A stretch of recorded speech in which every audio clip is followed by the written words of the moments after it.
Good evening, everyone. Now that we've got everyone here, let's begin our session. It's great to see a full house.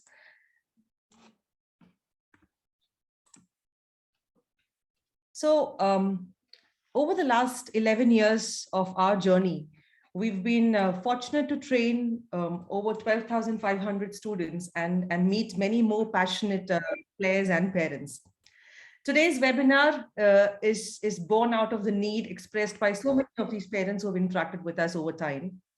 Today, we will be discussing the career pathway of young football professionals in the country and how BBFS can help you at whatever stage you're currently in this pathway. Without further ado, before I start, may I ask the panelists to please have their videos on. We do confirm if it is. Yes, you can proceed. Yeah, thank you. Without further ado, let me introduce our esteemed panel for the day. Born in Assam, raised in Delhi, a former BBFS graduate turned national team footballer. His age defies his achievements. After winning the I-League with Chennai City FC at 20 and playing for India under 23, Gaurav Bora currently playing for the ISL club Odisha FC. Welcome, Gaurav, and thank you for joining us. Thank you. Thank you so much for having me here. Keep God first and everything else will fall into place, as his Instagram handle says. He is as humble as they come. A late bloomer who had an uneventful football journey till he turned 20. And what an amazing journey it has been since then. Over the last 9 years, he's played with some of the most reputed I-League clubs in the country today. A natural leader, his mentor firmly believes that he is the leader of tomorrow. Let us welcome the #1 goalkeeper, Rakshat Dagger, who currently represents the I-League defending champions Gokulam Kerala FC while gearing up to play in the AFC Cup, Asia's second-tier club competition. Welcome, Rakshat, and thank you for joining us today. Thanks a lot. A Keralite boy born and brought up in Mumbai, he joined our residential academy program in 2018. Karthik has completed his 9th grade, when the residential academy launched. And at that time, since we did not have the 9th grade, his parents and he took this decision to repeat his 9th grade, but still get into the residential academy. Because of his consistent performance on the field, at the age of 18, he has signed his first professional contract with Garhwal Heroes FC. He has played the I-League Second Division Qualifiers and the Delhi Senior Division League. Karthik also represented the Delhi team in the Santosh Trophy tournament in 2021. Karthik has just come back to us after attending the 10-day camp in Odisha for the national team. Welcome to the webinar, Karthik. We look forward to hearing more about your experience at the BBFS Residential Academy. Thank you, ma'am. Thank you for having me. Up next is an IIT and IIM graduate who, prior to joining the football industry, worked as an investment banker. But as the saying goes, choose the job you love and you'll never have to work another day. The co-founder and CEO of enJogo, the sports learning app, the company that also owns and operates Bhaichung Bhutia Football Schools, India's largest football academy. A voracious reader who inspires all of us at enJogo BBFS to constantly learn and discover, who left his lucrative career as an investment banker to pursue his passion and founded Bhaichung Bhutia Football Schools with India's longest serving football captain Bhaichung and his IIT batchmate Anurag.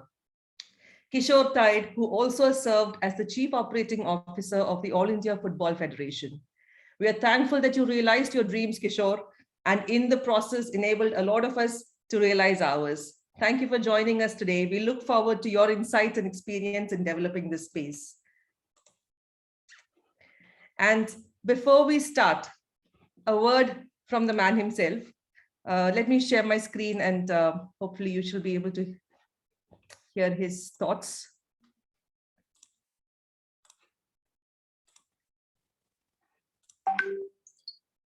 Can you see my screen, Bidu? Yes.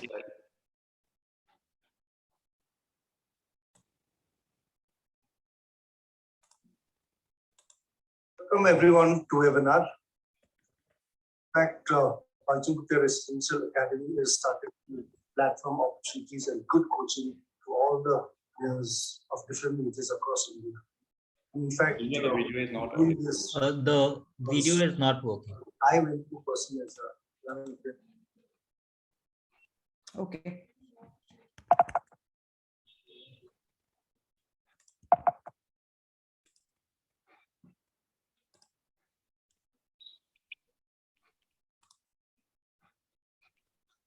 I'll just try sharing it again.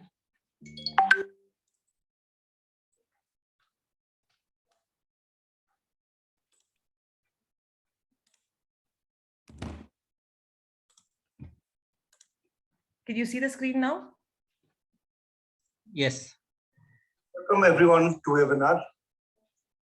In fact, Ultimate Residential Academy is started to do platform opportunities and good coaching to all the players of different ages across India. In fact, we're doing this because when what I went to personally as a young player, didn't have that kind of platforms, coaches to trainers, friends to play along. So I hope you guys have a good time. I look forward to you all coming and playing and being part of this. Enjoy the webinar. Thank you very much. Take care.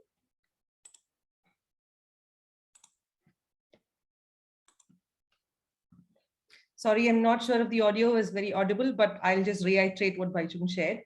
When we shared the idea of the webinar, he was excited, of course, and he's just said that he did not have these opportunities when he was growing up, and that you find the webinar useful.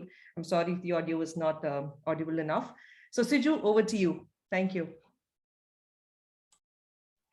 I was hoping that you can go on and on so I can take my time to get ready and do this. Well, before everything else, I'm always nervous when I start off things, but I look forward to doing this. It is also my first time with BBFS, a webinar to be moderated.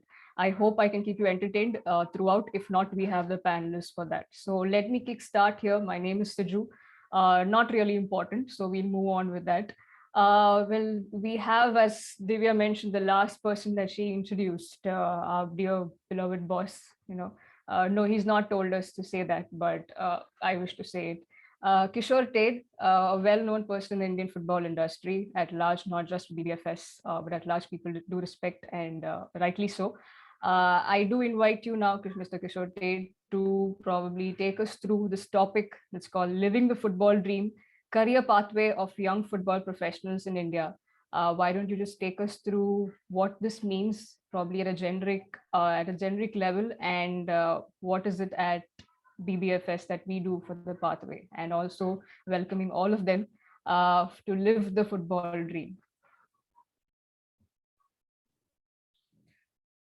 Thank you, Siju and Divya, for your kind words. Let me, tell you that none of this would be possible without the amazing work that you guys do. I think we are blessed to have a very passionate and sincere team. And that's what, this team is what helps to make the magic happen. With that, I would like to welcome all the parents, and the children here, and our students like Rakshit, Gaurav, and our current students, Karthik. Is a moment for us to be, for personally to be sharing the same screen with you guys. Your journeys, respective journeys have also inspired us a great deal, and it motivates us to work for more such, aspiring players in the long run. Okay, so what I would like to do is, quickly maybe take everyone through one particular slide where so that I can explain very briefly about and very broadly about the Indian football structure that is there, which is relevant for young children who want to pursue the sport a bit seriously. Okay, let me share my screen and one second.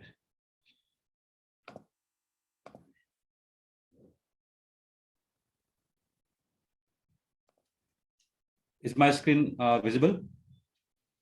Yes, sir. Okay. So when, in the last 12 years that I have been working in Indian football, what I have found out was that apart from the hardcore fans or the, professionals in Indian football, if we, most of the parents and the students or other people, they are not aware of the pathway that exists in Indian football. Actually, to be honest, the pathway actually did not exist, say 10 years back. But we are at a, in today's time, we are lucky that we have some sort of a structure. People had started working about 10, 12 years back in a little serious mode. So today, at least we have some semblance of a development pathway. So if we are aware, then we can plan our, future years accordingly. So in order to understand the development pathway that exists in our country, I think let us try to just very broadly, define the different stages that a player goes through. So the first stage is obviously the grassroots. That is generally for children from 5 to 11 years of age. 4 to 5 is when a child actually starts, picks up the game and starts kicking about a little bit. Then comes the youth level, which is from 12 years to 17 years. Again, these are not very strict definitions. These are just broadly just for us to understand, and try and put a structure to the whole thing. So youth can be from 12 to 17, and then finally comes the pro or the professional level, which starts from 18 and until a player retires, say around the 35 years of age. A player can remain professional. Now 18, because in India, by the, only after you turn 18 can you sign a professional contract, okay, as per the regulations. So these are the 3 player stages. And so let's see what kind of opportunities are there for each stage. Okay. Now, one of the best ways to understand like any sport, the structure of any sport in any part of the world is to look at the competitions. Because at the end of the day, the objective of every sport, every organized sport, is to finally win matches. It doesn't mean that at every stage winning is the top priority, but eventually winning is the end objective. Right. So let us try and understand from the competitions perspective. So in terms of competitions in India, there are very broadly speaking, there are 2 kinds of competitions. You have the interstate competitions. It can also be broken down further into, say, inter-district and so on. And then you also have the inter-club or inter-academy or inter-school competitions. Okay. Now, of course, these are, again, like I said, very broad classifications. You will always find tournaments which are, a mix of the 2. Like at some level, it is district, and then, when it, at the regional level, it is played inter-district, but at the national level, it becomes, say, inter-club or inter-academy, or, or there are other different organizations which actually make teams and so on. So when it comes to the interstate part, the simpler one, which I'm sure most of you have heard about, but may not be aware about how exactly they work, like the selections and so on.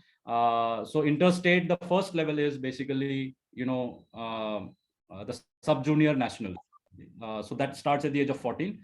So these are your standard, when people say that we have played nationals or XYZ has played nationals, the national championship, it is these competitions that we refer to. So sub-junior nationals, junior nationals, and senior nationals. Now, so it starts at the age group of under 14. So 12, 13-year-olds can play. And of course, the senior nationals is what when Divya introduced Karthik, which Karthik recently played, which is the Santosh Trophy. For men, the men's competition is known as Santosh Trophy. The women's competition is known as Senior Women's National Championship. So you have these 4 age categories that, which is majorly organized, which is actually organized under the aegis of the All India Football Federation, which is the governing body of football in India, similar to BCCI for cricket. Okay, so now, so in these competitions, it is the state team. So one team is selected, say 20-25 players from one state are selected, and they represent the state. Now, and the format of these competitions is that, they are held over, say, 2 weeks, maybe 15 days, 20 days. And it is generally organized at first regional level, which is, say, North Zone, South Zone, West Zone, and so on. And then the best teams that qualify, the top teams that qualify from each region, go and compete at the national level, final round. Now, the problem with these competitions is that firstly, the selection happens at the selections are done by the state associations, which and so it may or may not be the case that the most deserving or the most well-performing players get selected. There are a lot of dynamics at the state association level, which I'm sure all of us have heard about. And the other problem is that these competitions are the number of matches that you get. Like I said, the duration of these competitions are 15 days, 20 days each.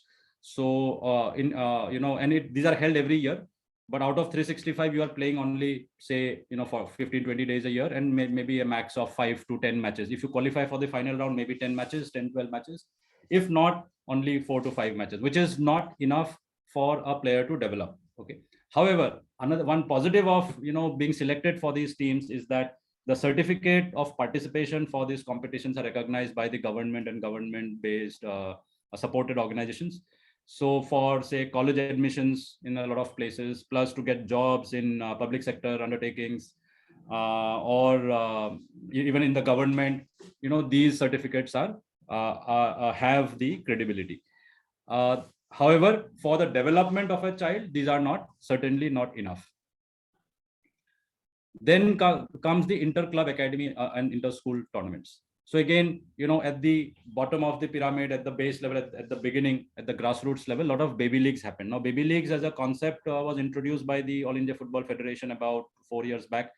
However, these leagues are not really organized by the AIFF. These are various private companies, small companies, big companies, grassroots academies, and so on. So various private stakeholders in every city, out of their passion or whatever their business model, they organize leagues or competitions, matches for kids from the age of 5 until 12, 11, 12. Right. So these are the competitions which our youngest children can start playing to get a flavor of matches. Now, of course, you play till 11, 12, then for 4 or 5 years in the school teams and so on. If the kids are playing, and if they pick up the sport really well, they can always go and participate in the trials for the state teams when they are 12, 13. And if they are found to be good enough to represent the team, they get selected. However, if we just continue in the same vertical, the first, once you turn 13, 14, the inter-school competitions that come into the picture are the most well-known are Subroto Cup and Reliance Foundation Youth Champs. So youth sports, RFYS. So Subroto Cup is one of the largest and oldest inter-school competitions organized by the Indian Air Force. And I think all three, Rakshit, Karthik, and Gaurav, they have all played in Subroto Cup at some level. Reliance Foundation is something that has come up in the last 6 to 7 years, where it is the Reliance Industries, it is their CSR arm that organizes in a very similar model to the Subroto Cup. Then, so this is inter-school, but these are held at the national level. Okay. Then next is the under 13, under 15, and under 18 youth leagues. So youth leagues are basically organized under the aegis of the All India Football Federation. These are typically in every age group as of today, as in not today, but say because of COVID, it has not happened for the last 2 years, but pre-COVID, there would be about 75 to 100 teams in each of the age categories across the country. So this is again held at the national level, and the participants are typically academies like us or clubs like, say, Rakshit's club, their youth teams, Gokulam Kerala, or any academy in the country who have basically been accredited by the All India Football Federation. In terms of accreditation, BBFS has accreditation across 4 cities, which is basically in fact, all the other academies in India have only accreditation from 1 city only, but we have got it from 4 cities, so we can actually put teams from 4 cities if we have. So these are now these leagues. The way a league is different from a normal championship is that leagues typically are more long term, so they go on for at least 3 months, 4 months, 5 months, and a player gets to play at least 15-20 matches over a period of 3 to 4 months. Okay, so that is the difference between a league and a championship. So once the players turn 18, as we spoke earlier, as I spoke earlier, it is time for them to turn professional. So if they, again, they develop well, they can get the opportunity to go professional. And when we talk about the professional structure in India, it is a 4-tiered structure. There are 4 levels. So the tier 1 is the Indian Super League, which is similar to the Indian IPL for cricket, which is going on right now. You can see in the, it is telecast live on Disney Hotstar and so on. I-League was earlier the tier 1, but now it is the tier 2 level of professional football. And below that is second division. And then at the bottom is, so tier 1, 2, and 3 are national level, where teams from different states compete. And then the tier 4 is basically the state leagues. So state leagues happen between clubs, within a particular state. So what Divya was referring to about Karthik having played in the Delhi State League. So that is the tier 4 of professional football in India. Okay, so this is the competition, the way the whole competitions are structured, and this is the pathway through which players can grow across, as they grow up in age, and at any of these competitions, except for the baby leagues, because there is no national team for that particular age group. Except for that, 14 onwards, the scouts of the national team, they start, looking for players. So each of these tournaments, competitions that I have mentioned here, from 12 upwards, there is a chance to get identified by scouts of the national team based on performance. Okay. So like players from I-League, Indian Super League, they get selected for the senior India team. Whereas from the youth leagues and from Subrato Cup and so on, there have been numerous instances of players getting picked for the age group national teams. So now, why competitions again is very, the lens of competitions is important to look through is because at the end of the day, for a player to develop, basically, for players to develop well, they need to play matches. They need to play competitive football, because as I said, it is all about, at the end of the day, organized sport is all about winning finally at professional level. So they need to get practice of competitions. Normally it is said that at least 40 to 50 matches annually is very critical for players to develop properly, for us to be able to help them realize their true potential. And hence the leagues are important. Now, unfortunately, none of these competitions alone can guarantee 40 to 50 matches a year. So 40 to 50 matches a year is typically almost one on an average, 1 per week in a year, 52 weeks in a year. So none of these competitions give you 50 odd matches standalone. And hence it is important to play in multiple competitions, including local competitions as well. And that's what we try to give our children. Now, now that we understand the structure, let us see what BBFS or enJogo BBFS is doing, across in order to help develop more and more players like Gaurav, Rakshit, and Karthik. So at the bottom of the pyramid, we have the Baichung Bhutia football schools, which I'm sure all of you are aware. It is basically present in 20 cities. It is your neighborhood academy where your children can start kicking. There are 2 programs, which is, one is foundation, the other is development squad. So you start in the foundation program, and as the kid grows and develops and picks up the game, we have development squads, which is a slightly advanced group, under the banner of BBFS, Baichung Bhutia football schools. Next comes our residential academy.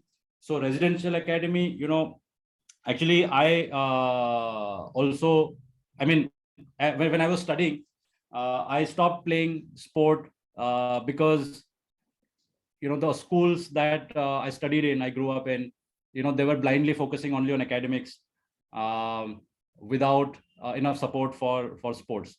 And for most of them, like almost all of them actually, right from high school, higher secondary to colleges that I went to, sports was just considered as an extracurricular activity, and where a box had to be ticked. and generally the encouragement was to study more and more and play less, and and that's the reason why we built the BBFS Residential Academy, because I have personally always believed that it is possible to balance both. It is possible to do well in both, to excel in both, and hence the BBFS Residential, the idea of BBFS Residential Academy came into the picture, where it is all about pursuing excellence without compromise. The peak of a player doesn't come at 15, so it is very it is unfair for us to expect our children to make a choice at the age of 14, 15, a career choice.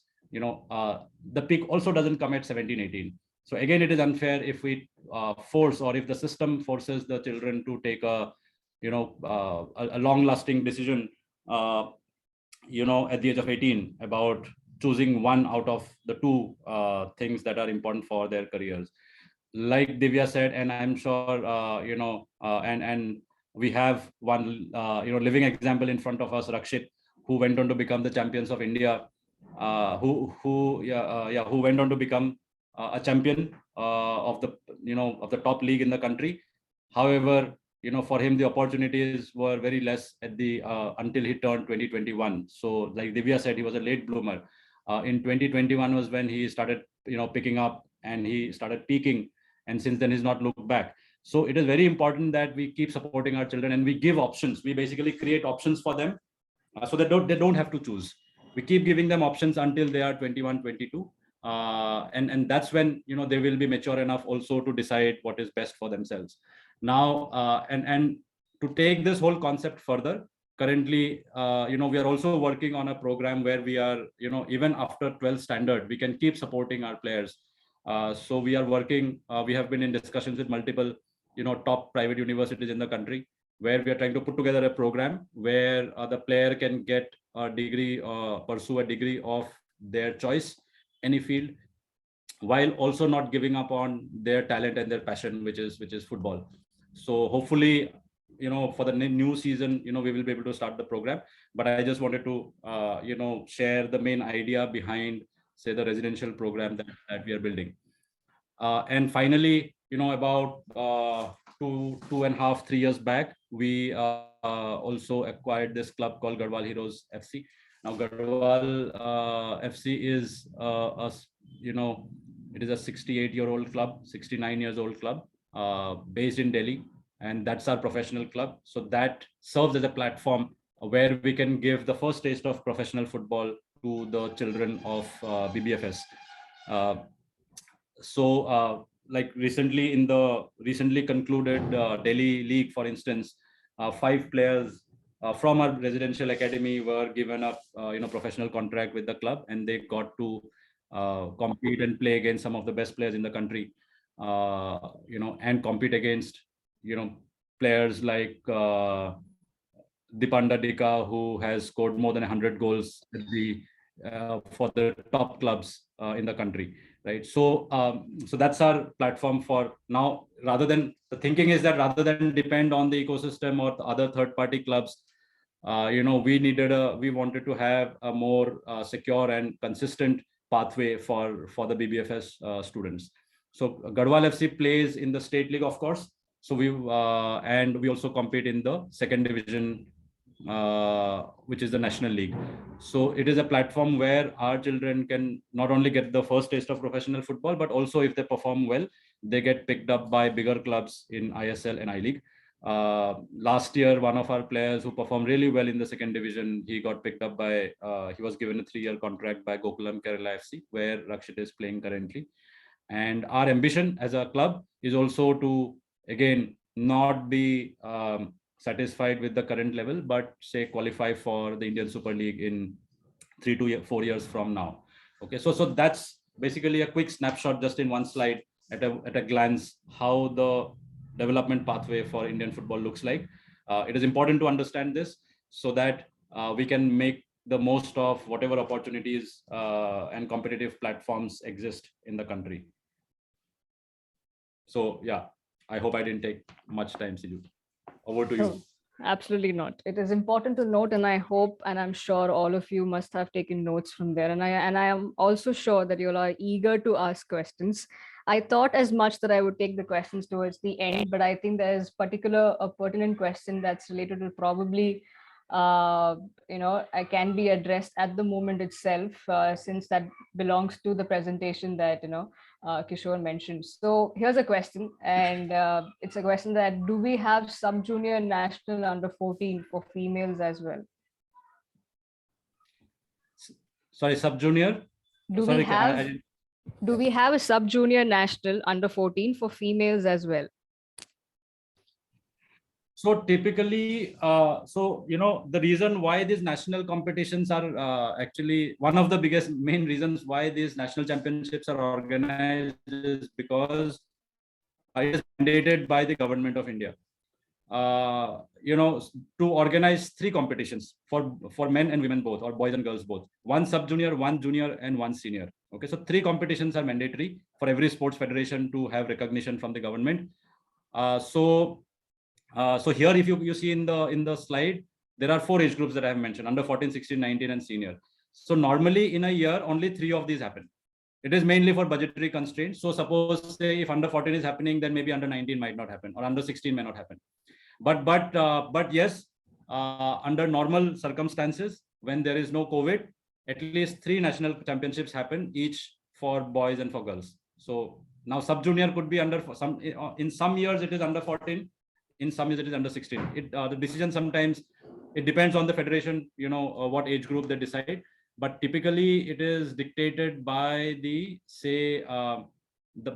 age criteria of Asian level championships, because based on these tournaments, the federation is to select the players for the Asian championships. Yes, to answer your question, yes and no. Sometimes it is under 14, sometimes it is under 16, but 1 sub-junior level definitely has to take place. Well, now thank you. So for every organization or a federation, or even Indian football at large, before I go ahead, Kishore, if you can stop sharing your screen, that would be great. Yeah. So like I was saying, that any organization or a federation, they do have glitches on and off the field. Now here's a glitch that we face. That's the platform Zoom sometimes does not let us listen to the audio, or the video is still lagging. But I can only say that do stay patient. You will definitely hear eventually throughout it. And if you've missed it here, don't worry, we've got you covered. We have a recording that will be sent out to you later. So let's get back. I think, Kishore, you've spoken for some time now. I think I'll let you take a water break. I think I'll now invite Rakshit, who I'm eagerly waiting to speak. And I'm sure all of you, the audience, I must say this, that he has a great story. All of us do. But late bloomer sounds a very negative tone. But what I can think of here, and I draw a parallel to the Australian cricket team, right? If I know I shouldn't be talking cricket in a football webinar, but hey, it's a sports webinar, right? So if you guys follow cricket, which I think you guys do, the Aussies are always known to start at a very later stage in their career. They are so crucial and key with respect to their success rate, that they always take the best, and the best always comes post 23, 24, 25. So that's why when you see an Australian cricket team, I'm not sure at the moment how it is, but if you see back, whether the days of McGrath and Ponting, they came much later to the playing for the senior team, and then. So I think, Rakshit, you're a great example for all the youngsters, the parents here, that especially at a time where we've lost 2 years, especially kids who would love to play the sport, have lost 2 years of their lives of not having to play. But I think, as someone back then, it was not a pandemic situation, but then it was less of opportunities for you. My question here right now, or rather opening up the discussion for you, is if you can share your journey with us with regards to how did BBFS happen, and then just take us through what happened after that. You would also pursue your education, so I would like for you to even stress on that aspect as well. So yeah, please go ahead. Hello everyone. I started my football career pretty late from my life. As Kishore sir said, there's a grassroots age from 4 to 15 or maybe 13. You develop yourself as a grassroots level, develop your basics. But I didn't have that period. I was mostly keen in playing cricket in my gully, in my house, and I didn't know much. Frankly, no, doesn't know much about anything about football because my dad gave me a cricket bat instead of football. So that is all I know. All I know. I know. But in my seventh grade, I shifted to my school hostel, CRP Public School in Rohini, and there in the evening, everyone used to play football. In our game time around 5 to 7 o'clock, everyone used to play football.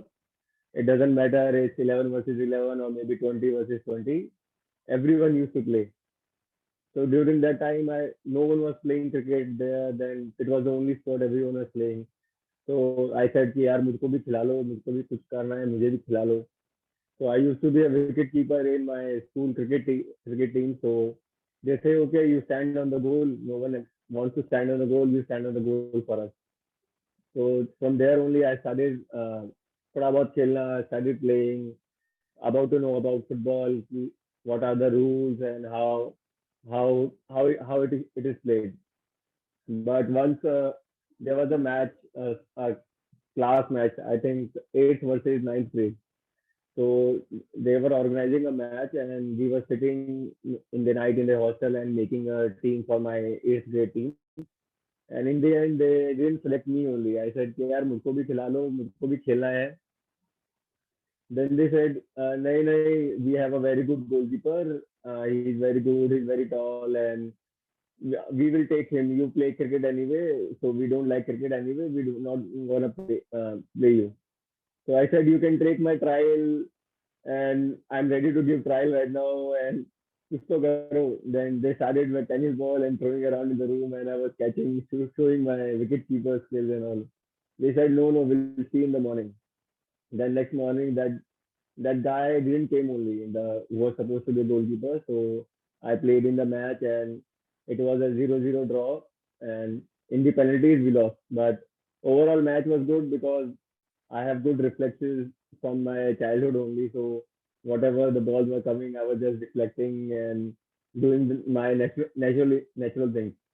So from there, Patwasa selected me for the school team, and I started my like formal training there from there only. So it was a like looking back right now, like what I missed in my what I lacked in my school days, like my grassroots time, like what you learn from 4 to 12. I was I didn't know any of that. So that was a big I think drawback, a big obstacle for me to overcome and to learn faster than the other kids who have that advantage. So from there, I started playing for my school, zonal, interzonal, under 19 team from Delhi, and I used to play for a Delhi club. At that time, BBFS was not started, and me and Munmun, one of my good friends, we used to play for a club in Delhi, and from there, I think we were playing for the senior team also, but it was we didn't know anything about the structure. Like Kishore sir told us a structure, there's a plant structure. I don't know anything about you can earn money from football and you can have a life in football. I didn't know anything about that. So if someone say कि you can earn money from football, I will say खेलने से थोड़ा पैसा मिलता है. But from my early ages, I was very like I learned from my parents. They worked very hard, so it was very natural for me to work hard. Whatever I put my mind into, I always worked hard. I was always competing. Even in my academies, I was always competing. I was not the best one, but I was always the hardest working one. So from there, BBFS, I think the first year BBFS started, Patwal called us, me, Munmun, and there's one more friend of ours, Nitesh Shikara. I think that was the first session of BBFS, I guess. I don't know exactly. So we went to the school and to train, and there were two foreigner coaches, and I was like, that was one of the best sessions I had by that time, because it was very organized, it was very structured, and they were teaching us the basic things like how to touch the ball, how to handle, which I never had an opportunity. I had in my previous club, but not in that way, or not in on that level. I had opportunity to learn. So from there, uh, they so my school coach Patwal sir and Kishore sir, they had a tie up with Biking Bhutia, and they recognized my efforts, and they arranged a trial for me in United Sikkim Football Club, which was a I League football club at that time, and it was a top division club at that moment. So I went there for the trials, and luckily I got selected. And from that time, got to know there's a football world exists in India, and there's how to live professionally. There's a how lifestyle of a professional, how to live, how to manage yourself, and it was pretty. I see that back then it was very difficult. I have to cook my own food. I have to manage my own expenses and like small things. When like from a boy you become a man at that moment. You have to manage everything. So I played there for United Sikkim. By the like the end of the season, I played around 6 to 7 games in the I League, and that was a big moment for me. And luckily, it was not so great. My performance was not so great, and even the team performance was not so great. So I spent 2 years in United Sikkim, and after that, the club got relegated and club like closed for that year. They were not playing I League and second division. So I so I didn't find any club for around 1 year, 1.5 year. So it was pretty difficult for me. And at that moment, my family really supported me. Even Patwal sir really supported me to talk to the clubs and to find if I can get some opportunity. And from there, I played from there. I got selected for Santosh Trophy in Delhi, and I got selected in DSK Shivajans. I played 2 seasons there, and then from there I played in Minerva Punjab FC right now, Rangla Punjab, and we were the champions of the I League at that moment, and I played a major part in this. Played around 70% of the matches, and was one of the top goalkeepers in the league. And from there on got an offer from East Bengal and other clubs also from ISL. And but I chose East Bengal because of my like personal ambition to play for a big club like East Bengal, and I thought that would be a better opportunity for me at that moment to improve and perform. And for 2 years in East Bengal, then 1 year in Sudeva, and right now I'm in Gokulam Kerala. Well, what a journey, right? I mean, from starting from where probably he has no clue, he had no clue of the whole structure that Kishore just presented to us, right? And then he's now a champion, and as they say, the rest is history. He's already part of history, and he's going to write another chapter in his book of history, because he will soon be playing for Gokulam Kerala FC in the AFC Cup. And to tell you all, if you aren't aware, the Minerva Punjab team won their first I League, and it was a great season. They were still the giants out there. So definitely, Rakshit, I'm sure you are a great inspiration for all of us here in the audience. I'll come back to you in a bit. Let me get my next panelist, Gaurav Bora, invite him. Another great story, a lad who, Chennai City ke saath, he was a champion, but I must also add that he's the one who scored not one but 2 goals against Minerva Punjab to win the title. And Another because of boy, him, we finished second. yeah. and In the and it was last match of the season. yes, and it was Last a match of the season, Game of the season. and it was a season right after Minerva. It was the defending champions, Minerva Punjab, and Gaurav Bora decides this is my time to shine, and he scored not one but 2 goals to help his club Chennai City FC, again part of history. They for the first time they won their I League. Gaurav Bora, over to you now. Tell us your journey with regards to how do you think BBFS helped you, and if you can tell us Assam to Delhi And then, even I would say here, I'm repeating the sentence, like the rest is history and you're still in the making. So please take us through your journey. First of all, thank you for having me here. My journey started similarly like Rakshit Bhai, I think, when I went to the school, CRPF school. The first day when I when I entered the school, three or four guys were leaving for England to play football. So one of them was Rakshit Bhai. So it was like quite interesting for me because if I thought if I could go abroad to play football, it would be amazing. The main thing was to go abroad, by the way.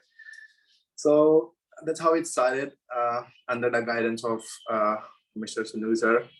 It was the school was amazing. Everything was amazing because, like Rakshit Bhai said, everyone wanted to play football over there, and also it wasn't like they were playing just normal football. They were playing really good. All the guys were really good, and like we had one of the best team in the school level.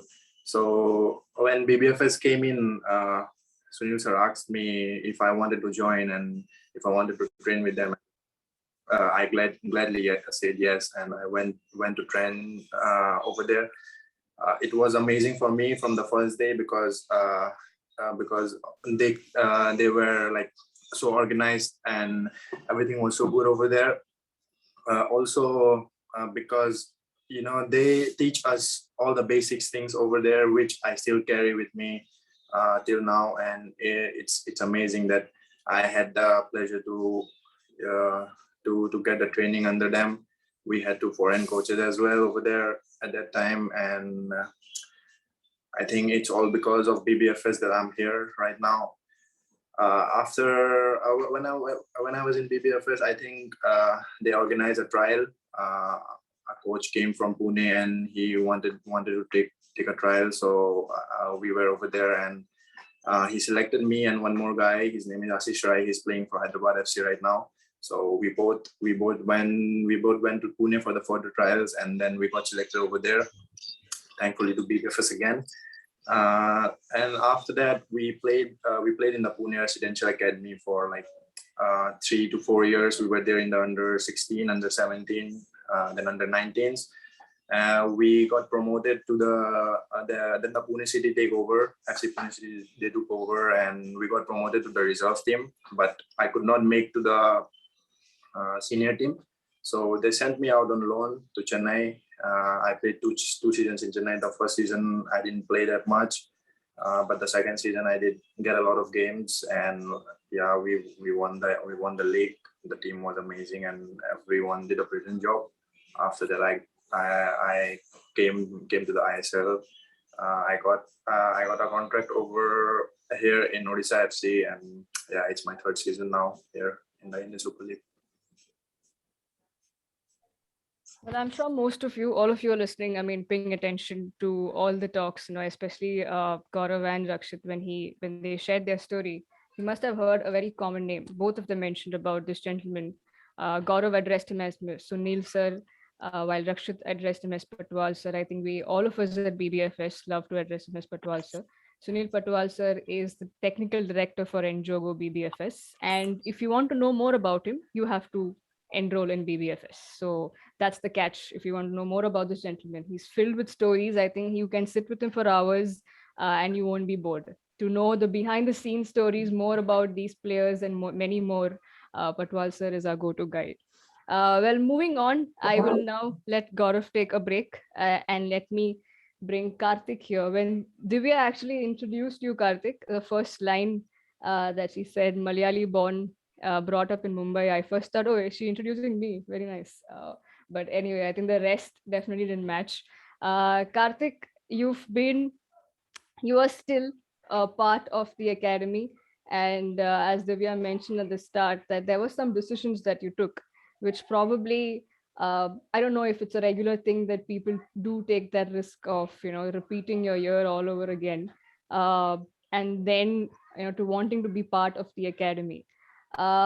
So if you can tell us about that, how did that go by and what was it all about? Like why you had to probably do that, and take us through the conversation that you had with your family. How did you finally be convinced that maybe this is a good step? First of all, thank you for having me here.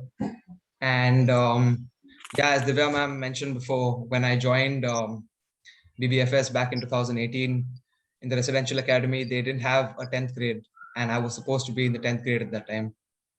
But when we found out that there's no 10th grade when we had come for the orientation, I was along with my parents there, and we found out there's no 10th grade. And my parents were very supportive. They said, it's up to you. If you want to repeat a whole year, it's your choice, because, you know, at the end of the day, you have to play the football. And when I went there, I saw 2 huge football fields, and I was hooked immediately, because I've never seen such a beautiful field here in Mumbai. And all I could think of was how I want to play there, how I want to play on the pitch. And in the orientation, they told us about how the teams are going to play in the under 15 I League and the under 18 I Leagues. And I never got that kind of exposure here. So in my mind, it didn't matter if I had to repeat a year, I wanted to be there. So I told my parents that I have no problem and I will repeat the 9th grade. So that's how it went. And since then, I'm assuming it's a great decision that you took, right? So tell us now, how has it been and your journey? I mean, the last year or the last year that went by, you had 2 grades that you signed for Garhwal FC, and not just that, you even represented Delhi for the Santosh Trophy. So please tell us, share your journey about that aspect.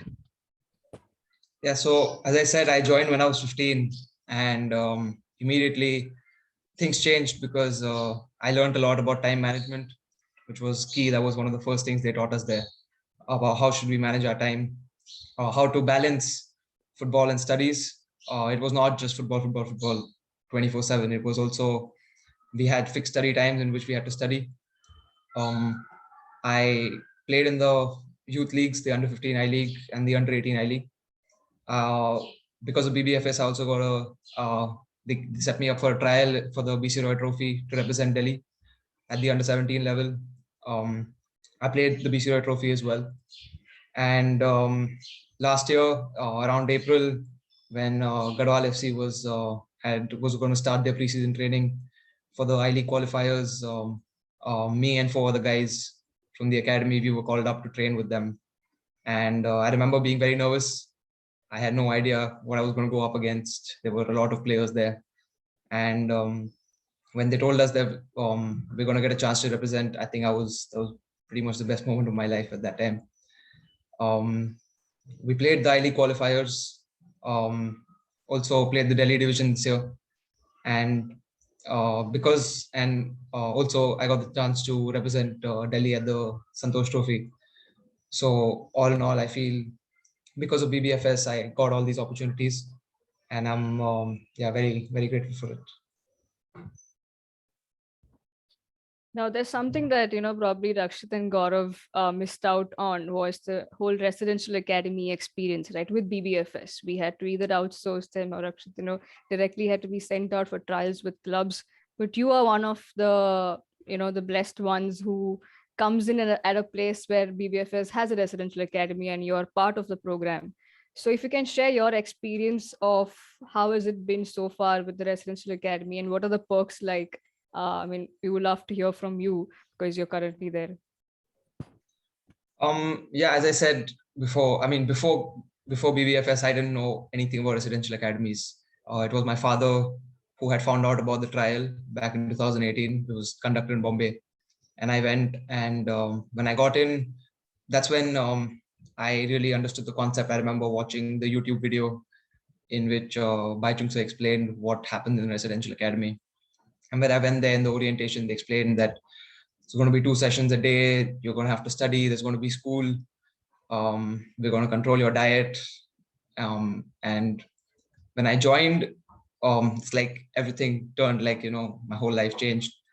Instead of, waking up late and training thrice a week, I was training morning and evening every day. And it was intense training. It was a lot of technical work, which I had no idea. There was a lot of new equipment. and the exposure was unreal because I remember in my first year I played around 50 games. I played inter-school, I played the I-League, the Youth League, and I also played for the state. So I remember everything changing, and this is all because of the Residential Academy, because of the intense training we go through, and also the fact that they control our diet, we sleep well, and also the fact that we emphasize a lot on education, we balance it out quite well. Now that's the first of many cues right there of why you should probably enrolling in BBFS Residential Academy. Now, I've also been told to tell all our lovely people here present that I think what Karthik had to go through, when he joined, there was no 10th and he had to repeat the 9th standard again. That was, I think, BBFS's learning period and a learning curve. So today we've come a long way since that year, because right now the 4 residential academies that we have across the year are all up to the 12th grade. So do not worry, none of you will have to repeat your years again just to be part of our academy. So Karthik, I'll come back to you. Let me get probably Kishore here. I think you've had a good water break, so I'll get you back. Why was now at Residential Academy, like Karthik mentioned, right? The education also is important. And the whole fact that it's up to the 12th and you don't miss, its excellence. It's not just on the field, but off the field while your academics is also taken care, and you don't have to compromise, because till date, I think parents and kids have this tussle saying that I want football, and they're like, no, you have to choose one. Why was it important for you as a co-founder to stress upon the aspect of education? Because you still had football schools, right? Your weekly, thrice in a week, that was going very well. But I think the push that you went on to have Residential Academy is somewhere, I'm assuming my takeaway is that maybe you wanted the education aspect in it as well. So as someone who's well educated, what was your strongest thing that you want a child to go through both? Okay, so multiple reasons. The first one is that most of the children in India and most of the parents, basically they make their children drop out from sports because of academics. Okay, so academics is one of the biggest reasons why talented players drop out at a very early age. So obviously, we had to give that support for education. Secondly, I played multiple sports throughout my school life and college life, but although not as high level as our 3 young men over here. But I was fortunate, I feel, to have experienced both, in terms of sports as well as education, how education can change you as a person. So I feel for players, it is absolutely important to have, it's non-negotiable. I think, it is so important to have education, good education. Academically, I'm saying, so education would include academics and sports both. I strongly believe that without sports, there is no education. Education is not complete, because the things that you learn, in sports, from sports, you don't get to learn in the classroom. And that's the reason why once you join the corporate world, people make you play like some strange team building games and so on, because they have never played team sports, right? Those who have played team sports in their growing years, they don't need these team building funny team building activities in an offsite. It is overall development of the personality of the player, of an individual. It is important that both are done. Okay. This also makes the players more intelligent, more presentable. It helps them develop leadership skills. So they, as when they're competing against other professional players, because of their education, they can perform better. Even if they have, say, natural talent wise, even if they are a little less, they can perform better because of their better communication, better leadership, or better discipline, and of course better mental understanding and sharpness. And the third and very important reason is a player's career is short. A player's career lasts probably till 35, max 37. If you're a Sunil Chhetri, maybe you can go on till 40, 45, who knows. But 99.9% of the players, their career ends at 35, around 35ish. So what after that? The career, actually the playing career, say the career is about 40, 45 years long of any individual, right? We start working, say some people start working at 20, 21, early 20s, and they go on until 60, 65. So 40, 45 years of career, out of which a professional playing career can only be about 15 years. So it is not even half of one's career. So what about the remaining 60% of your life, right? Or 60% of your career and 80% of your life. So in order to prepare for that, we cannot be, so short-term focused. Okay, playing career is highly intense, highly rewarding, like it is like a crazy ride, those 15 intense years. But after that, life doesn't end there. After that, life actually just begins at 35. So, so I think it is important to prepare slowly and steadily towards that as well. And there are several examples across the globe where the most legendary players, they have, they were the toast of the entire world when they were playing, but after their playing career ended, they have really struggled. So hence, I feel keeping all these three things in mind, it is absolutely a no-brainer that academics and sports both are essential together, and doing both is possible. And we kept saying that for a long time, for several years. I kept believing in that all my life. But most people did not believe it. So then we said, let's build it and then, demonstrate to the world. Right. Now, to all the viewers who are here who joined us this evening, and if you guys are facing any issues of not having, or you probably have better plans, which, well, I think this was a better plan to be here rather. But anyway, if you were not able to make it, we will definitely share a link. It's being recorded and you can watch it whenever you want to. Moving on, let me get Gaurav here right now. Gaurav, growing up, as I was reading about you a little more, I also learned that there were a lot of things that were probably on the negative side that you heard while growing up. Well, definitely you had the support of your parents, to take the decision of moving to Delhi and then where your journey began. But there were comments that probably a kid does not like to hear, right? Things like, you can't make it, what are you doing? Think of something else, and all of that. As that young, I mean, you're still young, but at that time, what pushed you and what kept you going? Was it only the fact that you want to prove them wrong? But how did you stay focused? Because it's quite dicey, right? You can go the extreme way and say, I don't want to, right? But you did not. And we're all glad that you didn't. So if you can tell us how, as at a young age, that way, when you hear such comments, how did you overcome, or how do you tackle all of it? I think it was just the main desire to keep playing football. I mean, during all this time, there will be a lot of things which will go wrong. But for me personally, I just wanted to play football. Of course, there were a lot of things, a lot of negative things which happened, or a lot of people who say that I cannot do it or I cannot make it to the professional. But I think I just wanted to play football. I just wanted to enjoy the game.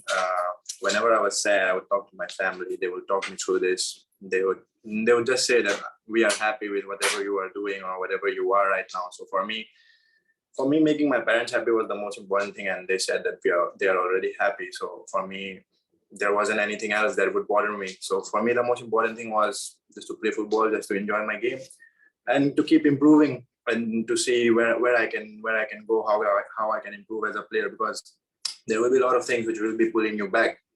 I think for me, I didn't give importance to those things. I wanted to move ahead in my life, and I wanted to do something for myself and my family. And I think those are the most important things for me. So I just kept doing what's good for me and my family, and just focus on the positive rather than the negative, and just move ahead in life and so. Well, a great lesson there for all the youngsters who've tuned in to this webinar.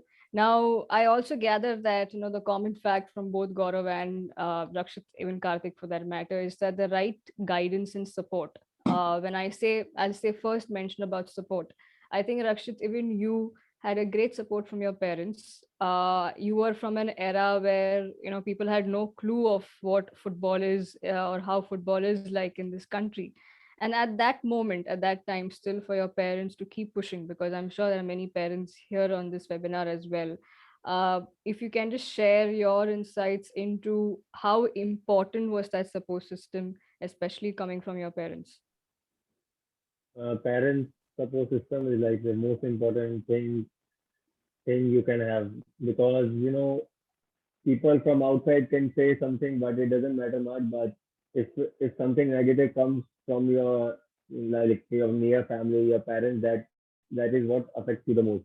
Or positive comes from them, that is what affects you the most. So my parents from my initial years gave me freedom like to pursue sports, because my dad was also a wrestler and my mom used to play football in the school days. And so there was my mom was like, my parents were like, you're open to play whatever you want, and they want us to play, all my sister and brother, they want us to play, but at the same time focus on the education part of it also. So what most important thing is my parents give me the freedom and opportunity to develop myself. They were not, maybe they were not there always mocking me and telling me what to do, this is how to do. They just gave me the freedom to do my mistakes, and when I do my mistakes, I failed. They were always say, कुछ नहीं, चलो अभी आगे का देखो, मेहनत करो. Even till now, when if I lose a match and I feel bad, my mom's always say कि अभी जो हो गया, अभी आगे करो, आगे मेहनत करो. So the only thing they say is मेहनत करो, आगे बढ़ो. And the freedom, I think the most important thing is they gave me the freedom to develop myself, to do mistakes, repeatedly do mistakes, keep doing mistakes, but to learn from them and improve from them. So that is the most important thing. Like you can give to you. I'm not a father till now, but you can. I think the freedom, if you can give your child the freedom and can believe in him, and when he do mistakes, when he fail, and you can be always supportive to him, that is the most important thing. Parents on this webinar, that's a cue for you, all of you, that it's important you play the most important role in your kid's life in terms of where he or she lands up. Now, just a reminder to all the lovely people who've spending time with us on this webinar, that you can post your questions in the chat box. When I saw the first one, I thought there'll be an army of questions coming in. Because if left up to me, if you're leaving it up to me, I have a lot of questions to ask. So I can go on for another hour, but it's your day today. So please bring in all those queries that you have in the chat box and it will be addressed to me. So I think still, yes, since we are waiting for some questions to come in, I'll take some of them that I have, which is also a frequently asked questions by most of them. And in fact, I think most of you guys also sent in your questions while you were registering as well. Now, a common question, right? What age can I enroll my child into a residential academy? I think Kishore Tade, you would be the right person to answer this. What age can I enroll my child? 11 years of age is when we start taking admissions for the residential academy. For the non-residential it is 5, but for residential it is 11. Any particular reason, I mean, behind that thought? I feel kids to be a little independent because hostel life is a little challenging could be a little challenging in the beginning. Plus, I think it is also important for the children to spend time with their family at the younger ages. I mean, I myself went to a hostel at the age of 11. So I understand, the emotional challenge that can be there for children if they are taken into hostels too early. So yeah, that's, I think, combination of these couple of reasons we decided to start at 11. Great. I like the fact that the chat box is active once again. We have one more question that says,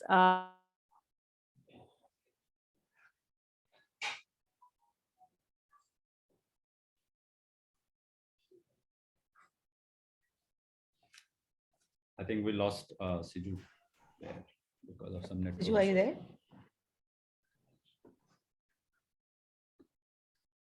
Okay, just going to fill in till the time she joins back. I can't say I'm going to do as good a job as Siju did, but I shall try. Going to take the next question. There's one of the participants who want to know whether they will get a chance to play the Youth League and the Super Pro Cup if they join the Residential Academy. Kishore, do you want to take this? Sure. Regarding competitions, competitive matches, our approach is very clear that every child needs to be given the right kind of challenge for the development to happen optimally. If the challenge is too easy, there is no progress. There's the development is not optimal. If the challenge is too tough, it can actually the effect could be actually negative. So it is important that every child gets to play in competitions that are optimally challenging for them. It should not be so if a child is able to compete at that level of, say, Subrata Cup or any competition for that matter, U13, U15, U18 youth leagues, they that child is definitely going to play in those leagues. However, if if our coaches feel that the gap is a bit too big at the present moment, we would work with that child and intensively and prepare them to be to be able to compete at that level, rather than directly throw them into the deep end in the beginning. I hope that answers the question. Yes, thank you, Kishore. The next one, and I think I'll combine two questions and ask one of the players here. Rakshit, why don't you give this a go? So there is, there's someone who's asked, what things do we keep in mind, or how do you remain calm and confident? And I remember, Gaurav, when you attended the Residential Academy, some of the players also asked this question. How do you stay calm and confident, when you give trials? And I think there's another one also who's asked, how do you adapt quickly to, to playing football or to professionally playing football? I think I'm very experienced of giving the trials. I don't know how many trials I have given. So I think just believe. I think the main process starts before a trial, like your daily habits, how you train yourself, how you spend the days before the trials only. So first thing is you should be fit. You should be completely like footballistically fit, and just believe in yourself and back yourself. Say some positive words within yourself, and that is the time. You cannot do much. Whatever you have prepared, just give your best at that moment, and what is meant to be happen will happen. Do what is in your control, and the rest will take care of everything. Okay, thank you, Rakshit. I think that helps. Okay, couple of did we lose Kishore, or is he still on the call? Bidu, can you just confirm if Kishore is here, or I think you can take questions from the players right now. Okay. Yeah, I'm here. I just changed my device.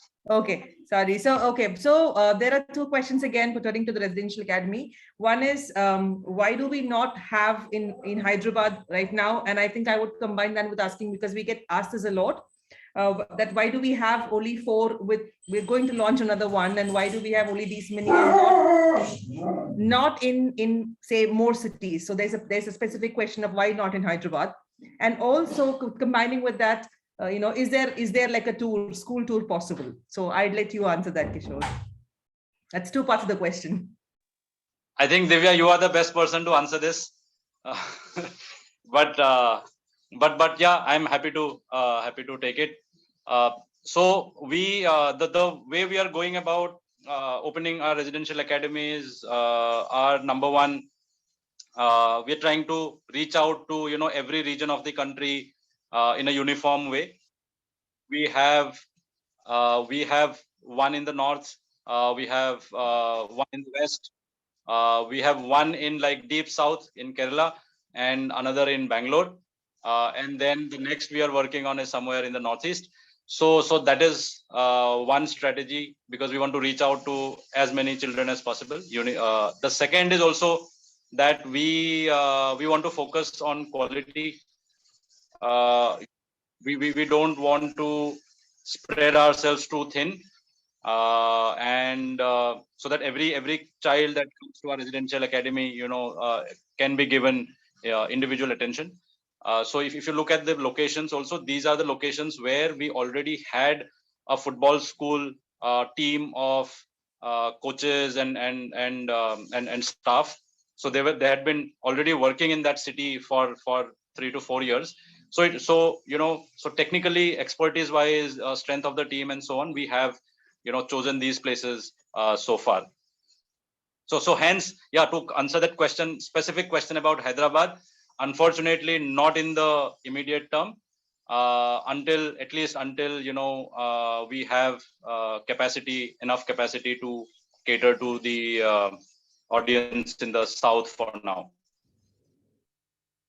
Thank you, Kishore. And I think I'll just go ahead and answer the second part of the question. That's yes, I've posted the numbers of the admission counselors here. So yes, in case you want to have a trial class or a tour of the residential academy campus, please do feel free to get in touch with them, and they will be able to help you. I think so. Yes. Any more questions? I would definitely urge the participants. I don't think we get a lot of forums where we've got players also with us. So in case there are any more questions, please feel free to post them here. Siju, I think you're back. Anything that from there is a participant who raised the hand. I would request you to post the question here in the chat box so that we can get the panelists to answer them for you. Siju, are you back with us? Yes. Yes, I am. So much so for abusing Zoom, my Wi-Fi just conked off and decided to crash.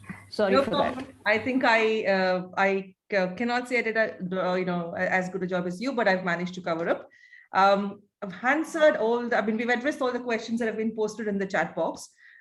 In case you have any from the registrations, the FAQs, or the questions that the participants have posted, then please, else we can call it a day.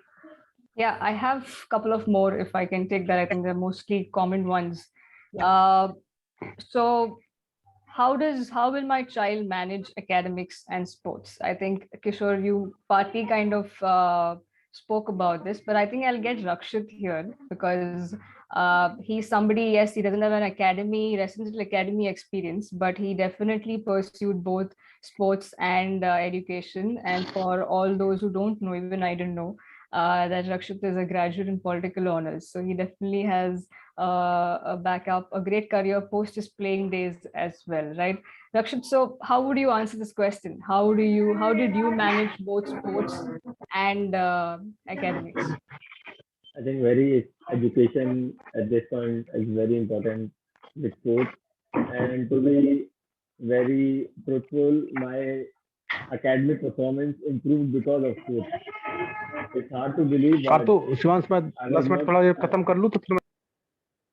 was not so good. I was not so good in studies in my initial schooling days, but when I started playing football, and I have a structure of a day. I know what to do at what time. I have a discipline.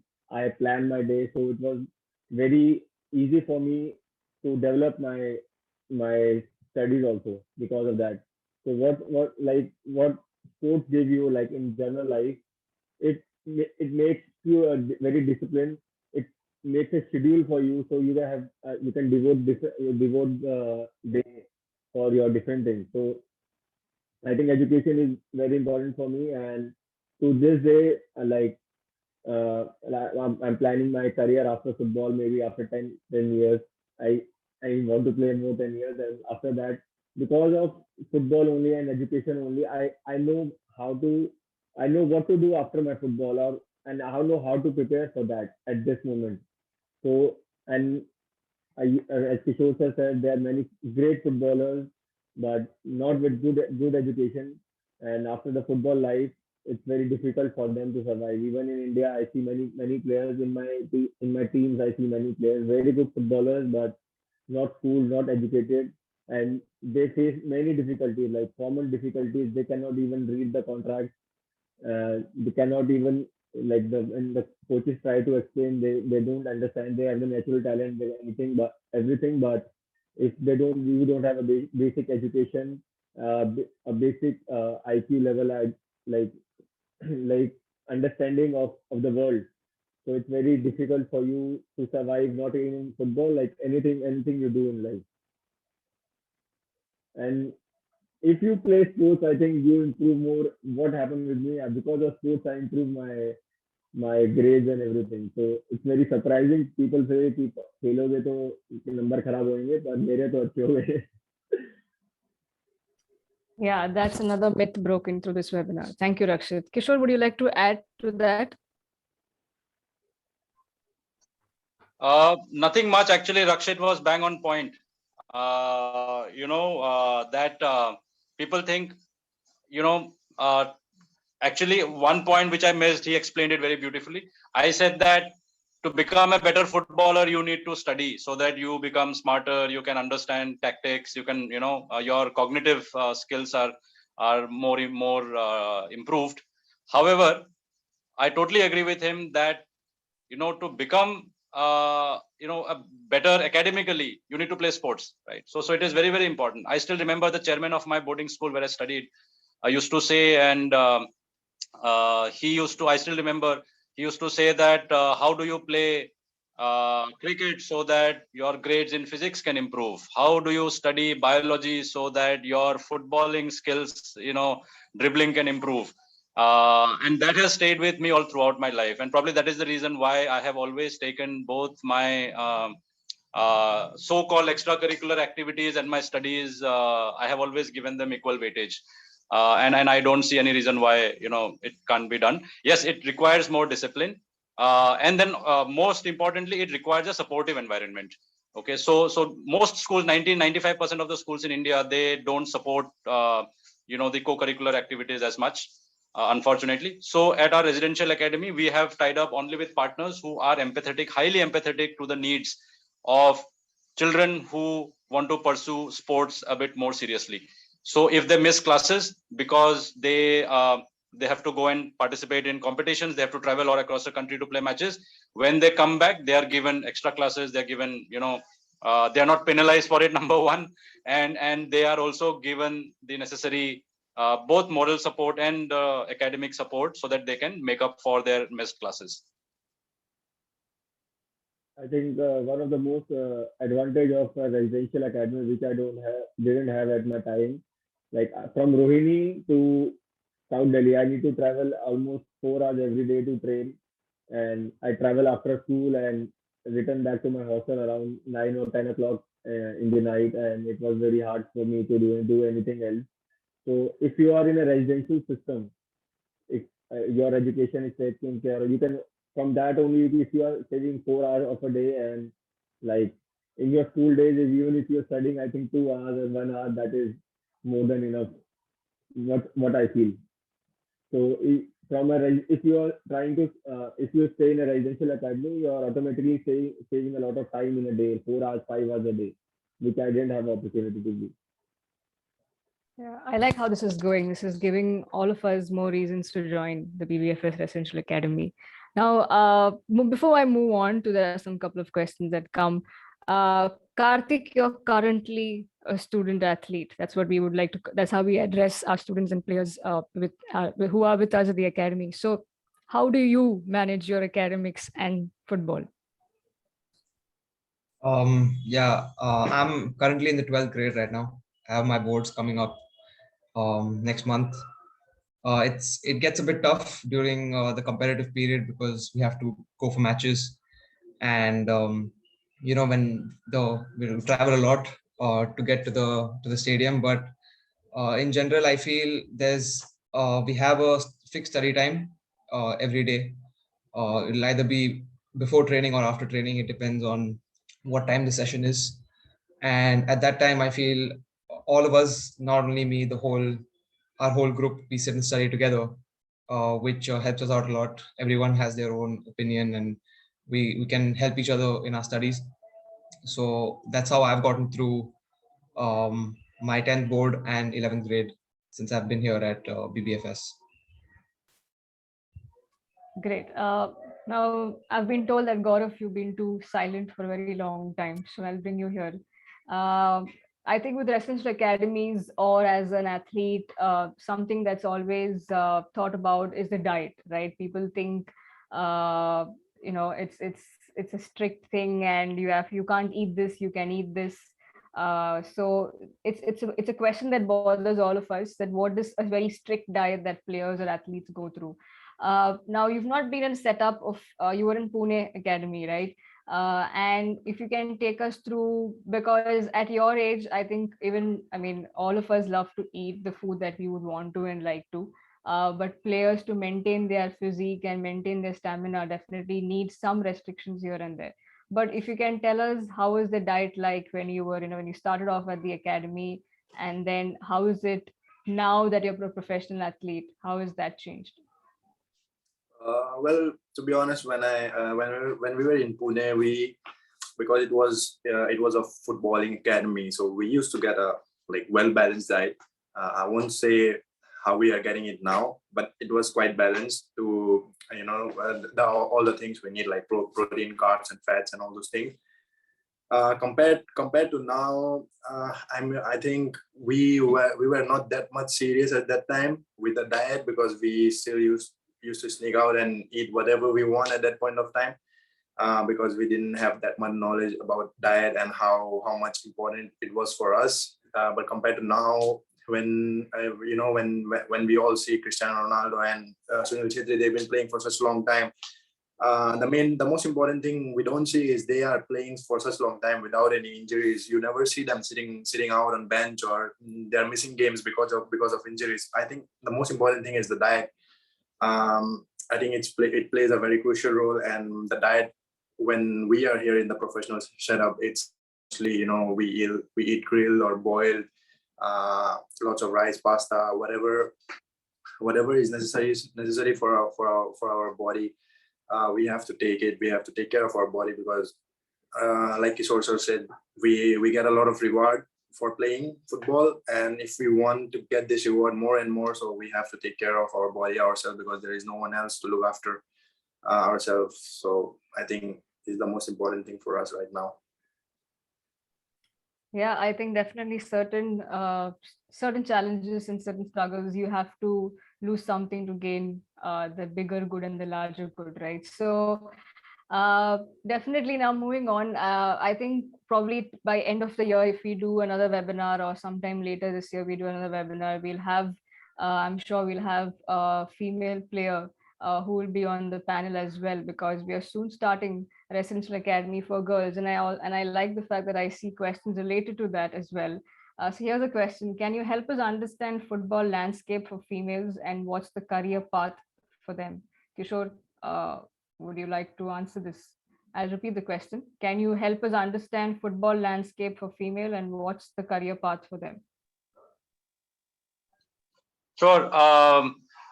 At the outset, let me tell you that unfortunately, it is not as vibrant and as strong. The whole pathway is as strong as those for boys. I don't know if you got a chance to see the slide that I presented. So in that overall structure, in the national championships, there are girls competitions, but unfortunately, like in the boys category, the under 13, under 15, and under 16, under 18 youth leagues, which are basically national level tournaments where 75 to 100 teams participate in each of those leagues from across the country. Unfortunately, that structure is missing for girls in India. And at the professional level also, like we saw, there are 4 tiers of professional football in India. However, for women, we have the Indian Women's League, but it has not been happening for the last 2 years because of COVID, and probably not enough priority given to it as much as the men's tournaments, because ISL and I-League definitely have been happening. And plus at the state level, the 4th tier as well, which is very relevant for upcoming athletes, young athletes, because that's where they get their first taste of professional football. State leagues, again, Delhi has a competition, for instance, but most of the states still, I would say maybe 60-70% of the states do not have championship.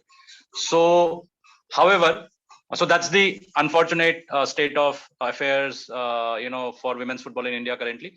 However, there are national teams, and one reason why it is also like with every challenge there's an opportunity. So I feel hence there is also a big opportunity in women's football because globally, FIFA ranking wise, Indian men's team is ranked somewhere around 107 or 110, whereas the women's team is ranked at 55 or 57.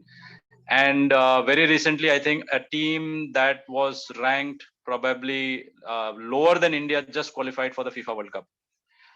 So in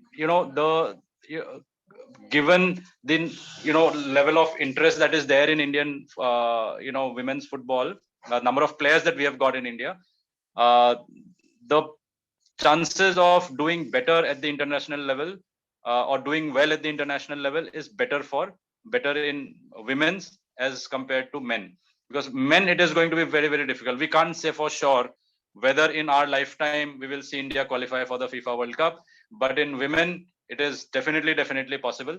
There is not as much competition as there is in men right now. So that is the structure and the overall macro scenario. And like Divya mentioned, we have from this year, from next session, we are planning to start a separate dedicated girls batch in our residential academy, in one of our residential academies, which is our Maharashtra Academy. That school that we have partnered with is an iconic school. It is almost 100 years old.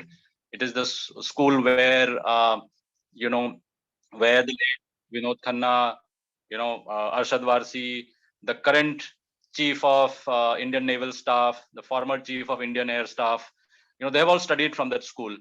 And we have been very lucky to get them on board as partners. We started this academy last year, and it's spread across 250 acres, ICSC board, very good discipline, very vibrant campus. And we thought it was ideal for us to create a program which is exclusively for girls, so that they can pursue excellence in both their academics as well as their passion for football at the same time. And of course, like I said, there's a great opportunity for women's football in India, to play the World Cup. Yeah, and the campus that Kishore mentioned is if you want to know a tour, if you want a virtual tour of the campus, you can have a glimpse of it on our YouTube channel, the Baichumbudia Football School's YouTube channel, and it will give you a virtual tour. But I would recommend, when things get better, you should definitely go and visit the place. Mr. Tope, you've been like a direct question that you've asked. How much does Gaurav earn? I think that's something, not an ideal question that I should take in this webinar. Probably one day when you meet him, definitely ask him. I'm sure he will tell you that too. So moving on with, I think, the last couple of questions, if there aren't much. After the age of 35, I think it's an interesting question, though, Divya, you didn't direct it to me. After the age of 35, what can we do as per the career? I think probably I'll ask Rakshit this question. He's partly answered it. I think he has his education to back him up, what to do after his professional playing career. But Rakshit, what do you have plans after your, or rather, he's asked you as per the career, maybe something that you can do in football as well, right? I think 35 is very early for me. I will go on until 40. But for me, I'm very, very keen in coaching and like football coaching. I want to be a coach in football, and I'm already working towards it. I already had my coaching C license in that, and I'm gonna pursue the higher coaching licenses.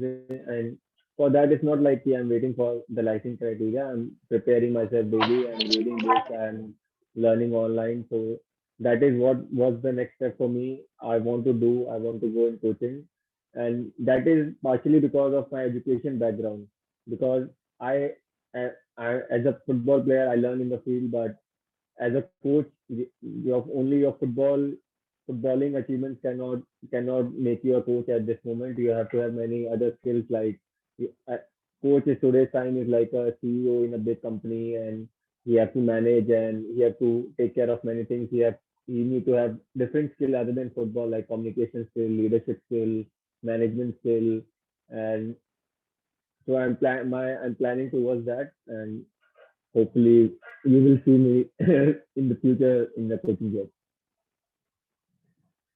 Well, this question was asked like for women, what do you have? But I think you definitely have a lot of opportunities after your playing career.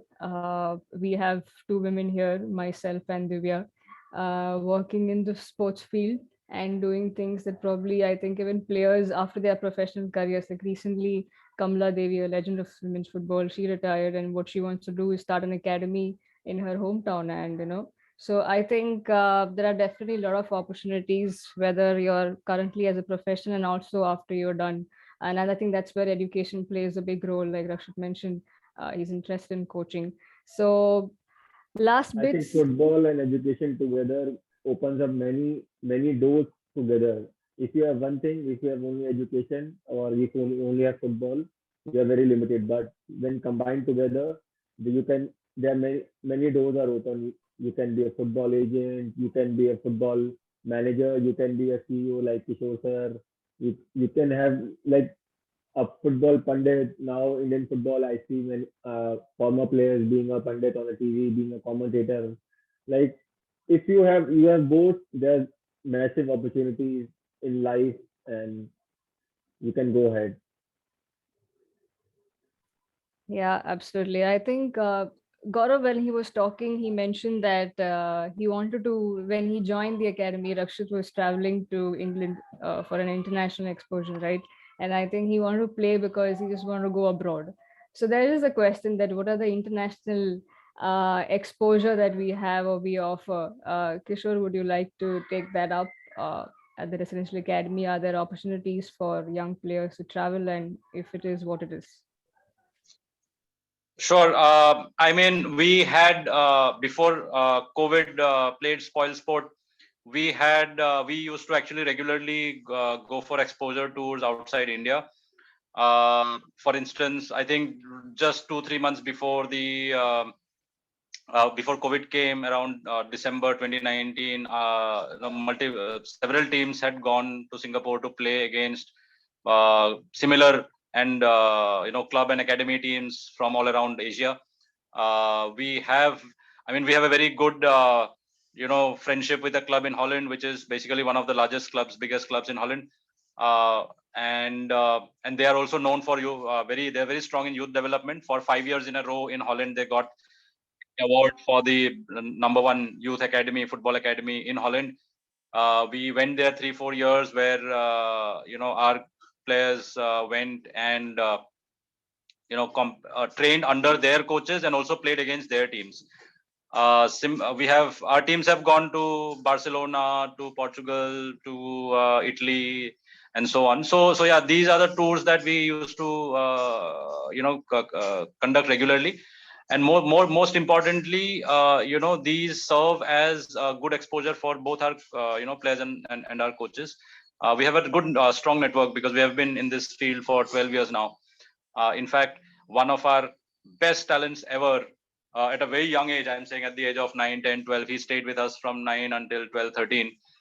Currently, for the last almost 4 years now, 3.5, 4 years now, he's been in Germany. He has appeared for trials at some of the top clubs in Germany. However, because of his age, the clubs have, and these are like top Bundesliga clubs, so they have actually told him that once you turn 18, we would be more than happy to offer you a contract. But of course, there's a lot of uncertainty. A lot can change between 15 and 18 and 20. But yeah, I mean, depending on actually, Abhi, recently last month, one of our other players actually joined a Serbian club. So if there is interest and if there is potential, we would be more than happy to support any player in outside of India. There are also students who have played nationals like with us in India, and currently they're studying in some US colleges, right? Very good American colleges. One of our players, Arjun, he just got a few months back, he got admission into Stanford University, computer science, which is like top technology in terms of technology, can't be better. Then one of our students again, who I think Gaurav used to play with Gaurav, he also got called for the Indian national team at under 16 level, but he finally decided to go abroad and study. Right now he is a designer in Germany. He designs consumer electronics. So there are lots of stories like that. So depending on what is the interest and focus of the child and the parent, and we can definitely help in getting them connected to the right places anywhere in the world. Of course, I'm not saying it is very, very easy, but we can actually help you choose the right option. Yeah, a little while ago, you were talking about women's football and all of that, right? At the moment, in fact, it's concluded a little while back. India was hosting the AFC Asian Cup, and a little while back, the finals was played out at the DY Patil Stadium in Mumbai. I just thought I'll share the update. The Chinese have won. It's a 3-2 victory for China, and China was playing against Korea, and a great win for the team China. So I think we definitely have more opportunities, a lot of these coming up. We just have to be a little patient, hopeful for the best. And I'm sure we'll get there one day, but it's a slow start. So you have to trust the process and be part and trust us at the BBFS Residential Academy to take the right calls for you and for your children. My last bit would be considering the fact that we are still in between of the pandemic. I'm sure this is one of the questions that we had regarding what are the safety protocols that we undertake at our residential academies. Now, yes, otherwise also we will, we do take certain precautions, but right now even more so because of considering the situation. So I would just like to ask Divya if she could come up and probably share those aspects, because it's something that's concerning the parents, right? You being a parent yourself. So if you can tell us, what do we do at the BBFS Residential Academy in terms of COVID protocols? Thank you, Suju. Yes, I kind of forgotten, even though we discussed that we're going to be sharing this. So yes, we do get asked this a lot as well, because these are difficult times and it is a tough call to take. We want to keep our kids as close to us as we can during this time.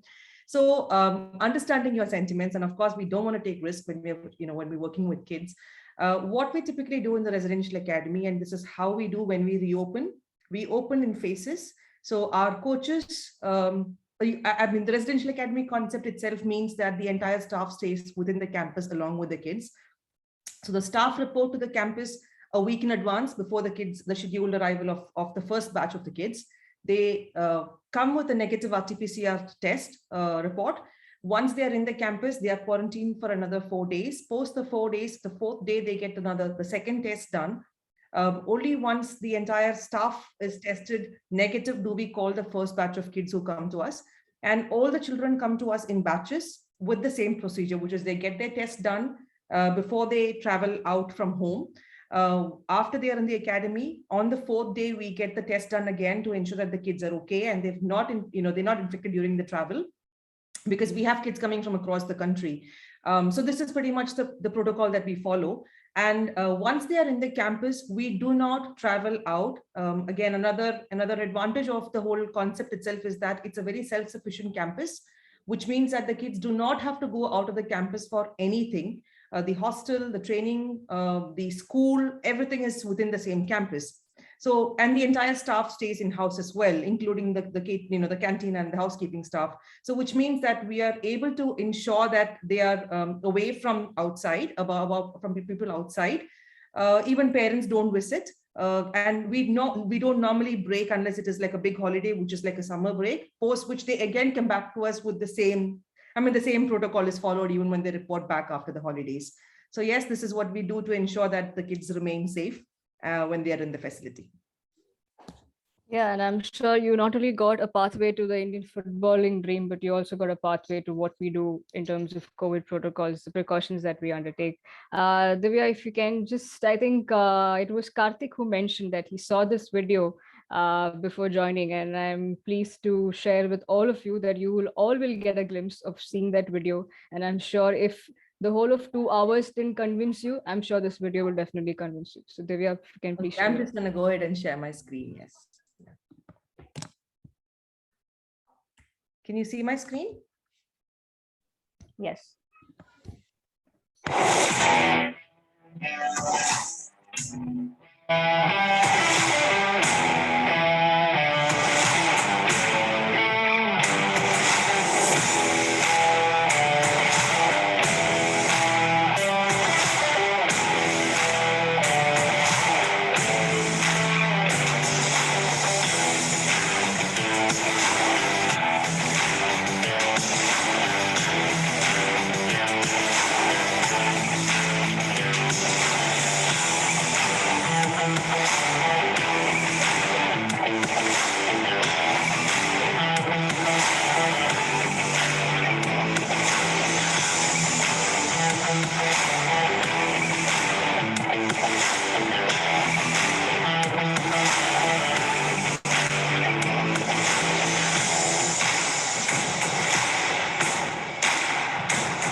It's been a long time dream to have a fully residential academy, which would nurture and train some of the best footballers that go on to play for country internationally. BBFS is the largest football grassroots network in India today. In the last 7 years, we've been able to produce players that have gone on to play for India in different age groups. And we've got around 10 to 12 players that have gone on to play for different clubs in India.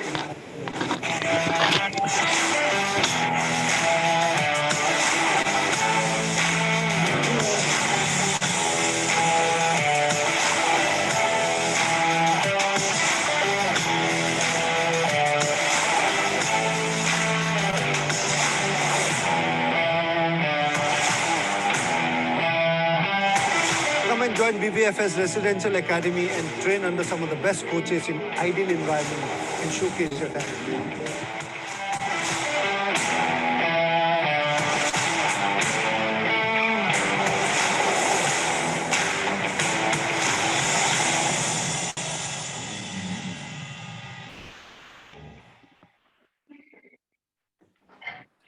Well, thank you, Divya, for sharing that video. I'm sure all of you are thrilled to now probably join the BBFS Residential Academy. And if you, I'm sure you may have more questions, and apologies if I've not taken many more. But our team will definitely be there available for you to, for answering all the questions. Divya has already shared the details, so please do that. And we'll also be sharing an email after this event is over with the recording, as well as more details for you to reach out to us. So thank you so much. You've been, I think, a stand-up comedian ends his or her show by saying, "Oh, you've been a great audience." Though I didn't understand that, but well. हाँ मैं लेकिन मैं आता हूँ वैसे मत बनाना तुम ते लोग बस काट के रखो मैं आ रहा हूँ हाँ सर जी जी हम हमारा काम भी यहाँ पे हो गया हम आपको जल्दी जाने देंगे Thank you so much guys, you've been great, lovely having all of you. Thank you so much for spending a Sunday evening with us, and hope if not all, I hope that this was definitely a starter to many more things to come. I would like to thank and appreciate the efforts and time for our panelists, Rakshit, Gaurav, Karthik, and Kishore Tate. Thank you so much for your time, guys. Thank you. And all the very best. Rakshit, you have a big campaign coming up. Karthik, you have a big board exam coming up. And Gaurav, you have the rest of the season going on in the bubble. I hope stay safe, and we hope to see you soon in action. Kishore, thank you once again. Thank you, all of you all. And a shout out to my team at the back end who did a smooth, who handled it very well, from Divya, Bidu, who you can't see, Ronak, who was timely giving me reminders of what should I say next or what should I not miss. And also Kalal and all of the others, Kashyap, who also worked. And we have a very big team. If I keep saying their names, then we have another hour to go. So thank you so much. We hope to see you joining the BBFS family, and then you can hear me talk more. Chalo, bye-bye. Thank you so much. Have a good evening. Thank you, Siju. You have, as usual, you have done an excellent job, and for being an amazing host for everyone who's there on this show. Thank you. Thank you so much.